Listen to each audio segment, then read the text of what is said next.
A few years ago, I worked at a company in the state of Guanajuato, Mexico, managing the personnel transport area.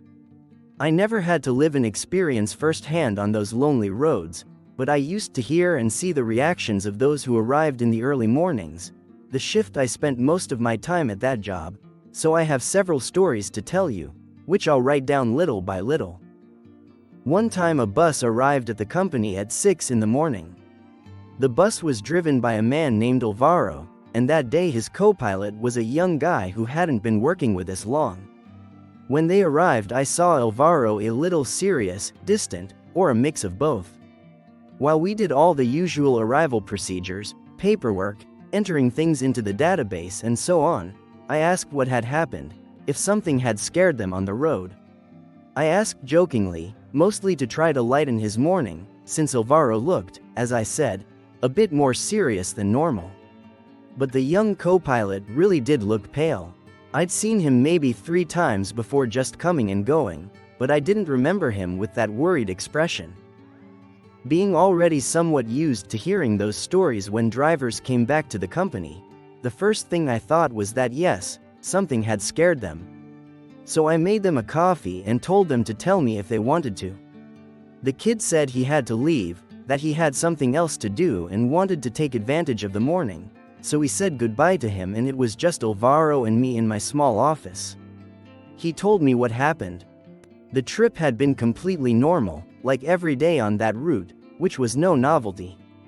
Before reaching Leon, near a town called Cominhia, they drove along a stretch where the absence of other vehicles was very noticeable. There were only a few lights far behind. Even in the mirrors you could see cars way back. Alvaro said that calm made the young co-pilot start dozing off along that stretch. Alvaro woke him up quietly, in a low voice, to show him something he could barely make out ahead. The kid woke up and, as they reached the place, they realized it was a person walking toward the road, not visible until they got very close even with the high beams on. Alvaro grabbed the wheel after shouting a curse, the kind that meant a tragedy was about to happen.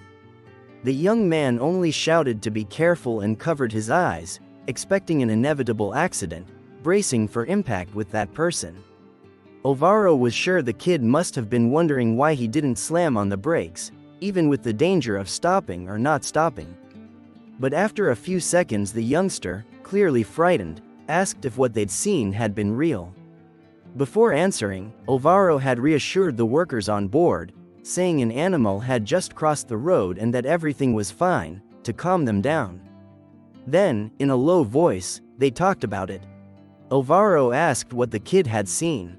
The young man said a person, though he didn't know if it had been real, because if it was, it would mean they had almost run over him. He said this alarmed but in a very low voice, leaning closer to Alvaro so as not to frighten anyone else. Alvaro told him that yes, it was one of those souls that stay on the road, something that happens frequently. It's obviously not a pleasant experience, but after hours and hours behind the wheel on the highways, those experiences teach you not to swerve off the road from any scare. That didn't calm the kid completely at first, but talking helped him get quieter. There was one detail Alvaro felt could have made a huge difference if it had been the co-pilot's first experience. He told me he had clearly seen that figure walking. He'd hesitated for a moment but he'd seen something like it before. Only this time the person walking in front of the bus had no head. He didn't know whether that was worse or better, but other drivers had already told him about that kind of body on the road, and that you should never stop for it, because you don't know what forces move or project those things. For me, from the base, it was the second time I heard about an apparition described exactly as they saw it that day. But I suppose you never get used to hearing something like that, especially watching their faces, and much less to seeing something like that in front of you. Some time ago I took a ride home using a popular ride-hailing app. My driver was a man named Jesus, and he told me stories during the trip. We've kept in touch and he shared many tales. The one that matches tonight's theme happened during an early morning driving outside the city of Monterrey, in Nuevo Leon. I don't remember exactly where, but on the national highway he was finishing a somewhat long trip, the area a bit outside the city.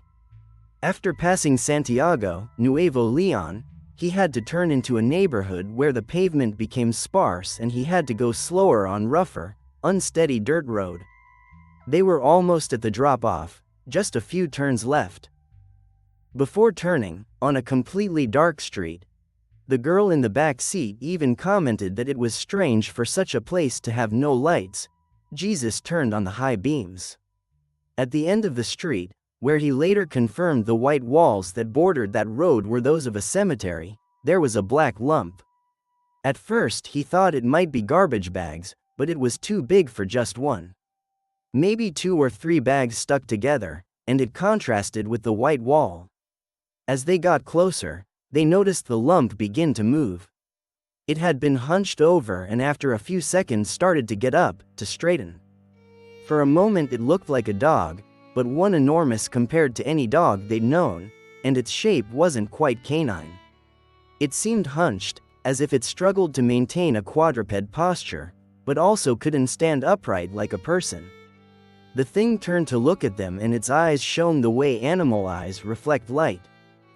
By then Jesus had stopped accelerating. It was as if he had shut down completely. He didn't even remember the girl who had been in the back seat, who was now completely silent. After trying to keep that strange posture for a moment, the creature turned quickly and climbed over the cemetery wall, disappearing, Jesus imagined, among the graves and the darkness inside. He didn't react until the girl's voice, broken, frantic and crying, scared him badly and asked him to get out of there quickly. She begged him to reverse and go around another way. Jesus didn't know what to say and didn't even respond, he just drove off. When the girl got out she was still crying and thanked him. He couldn't speak, he left and didn't know what else to do or think. Likely nothing could have changed what had happened.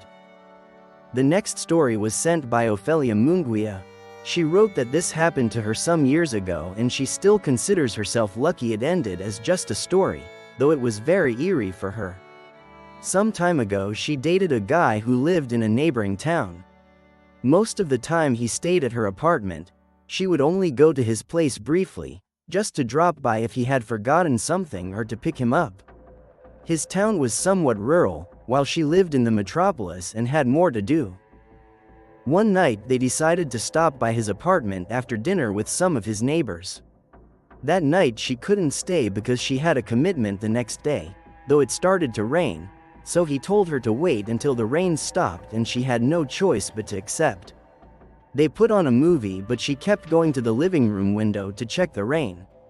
The second time she looked out she noticed a man outside wearing a white t-shirt and white shorts, standing in front of the building, staring as if fixated on her boyfriend's apartment. At first she thought he was a neighbor, so she didn't give it much attention. She didn't want to alarm her boyfriend. She kept looking out the window because she didn't take her finger off the idea of waiting for the rain to stop. The man, even after a couple of hours of continuous rain, stayed exactly where she first saw him, always looking toward her boyfriend's apartment. She couldn't tell if he could see her watching from the window, but the direction of his gaze made her certain he was still staring. Another hour passed until finally the rain stopped. She checked the window one last time and he was gone. She decided not to tell her boyfriend and head back home as soon as possible. She didn't know why she hadn't been more alarmed then. Maybe she was too intent on getting home quickly. He insisted on accompanying her and staying with her, but she knew she would be kept up and wouldn't be in good shape for her commitment the next day, and he had already done a lot that day. She said goodbye, took her things and started driving. When she took the highway toward her city she felt a chill at how empty the road was. She saw a car every 5 or 7 minutes, otherwise it was complete darkness. She turned on the radio to ease the tension and soon saw someone on the roadside asking for a ride. As she approached she tried to see the person more clearly to know if she could help. It was the same man who had been watching her boyfriend's apartment all night. When she passed him their eyes met and she finally saw his face. Very little hair and a creepy smile that makes you feel fear no matter the person's intentions.